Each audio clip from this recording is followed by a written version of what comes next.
Hey, I'm Valerie McDowell, a writer, editor, author, book coach, and consultant. And I work with writing and time-challenged clients, helping them get their stories told, their books published, and their dreams fulfilled. I have loved reading like my whole life. I can't remember a time when I wasn't reading. And I do believe my mom said I was reading very early, like 2 or 3 years old.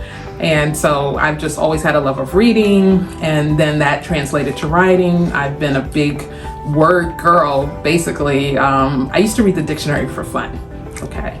So that's how much I like words and reading and anything associated with writing. In fact, I remember being in like elementary school. I had really good penmanship, and I would write notes for like other students when they were out for school, like as if I were their parents, until I realized they didn't really like going to school as much as I did.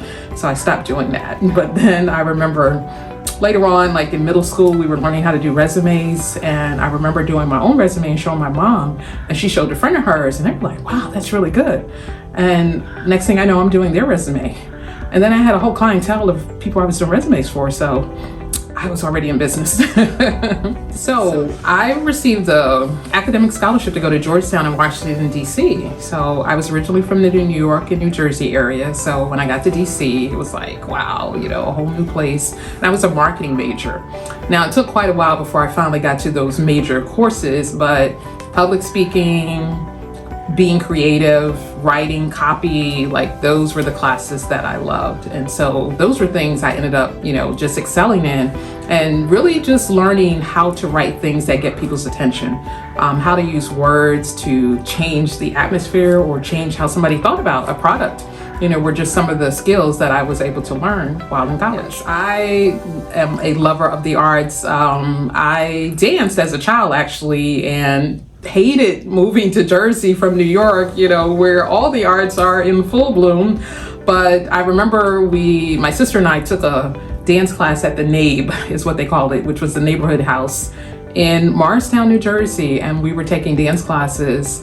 But I think one of the highlights of participating in that group was doing the dance boogie nights with the multicolored Afro wigs on the stage, where it's actually a performing arts center now. You know, when some friends told me it's a really big performing arts center.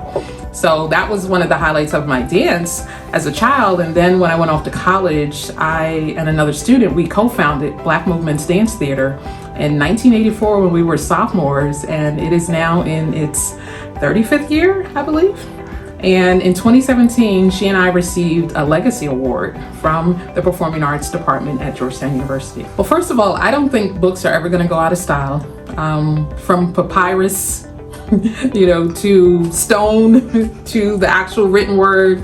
And I am a big fan. I need the printed book in my hand. I need to dog-ear some pages. I write notes. I put my name and stuff. Like, that book is speaking to me. And so I think that that's part of the power of the written word, that it speaks to you.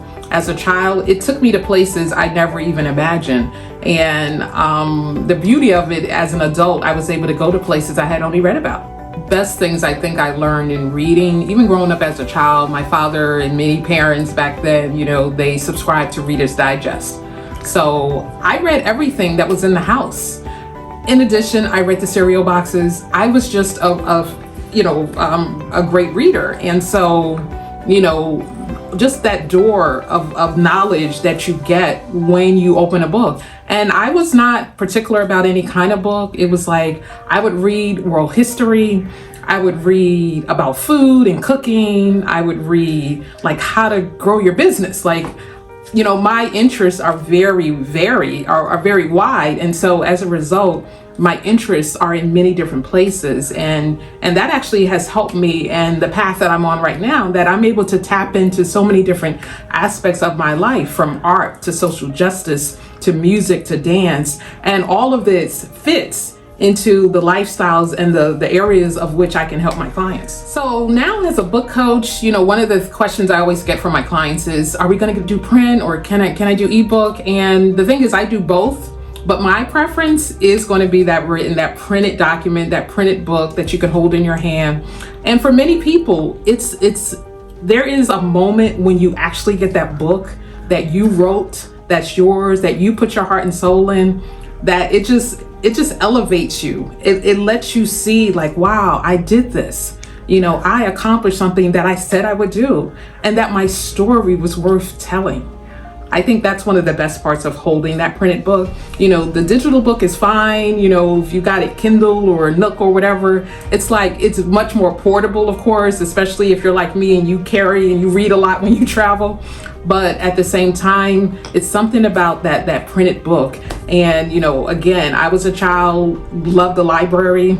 I actually was at the library a couple days ago. Why did I borrow several books while I was there? Because on totally different subjects, because I like them. That's my heart. I love books.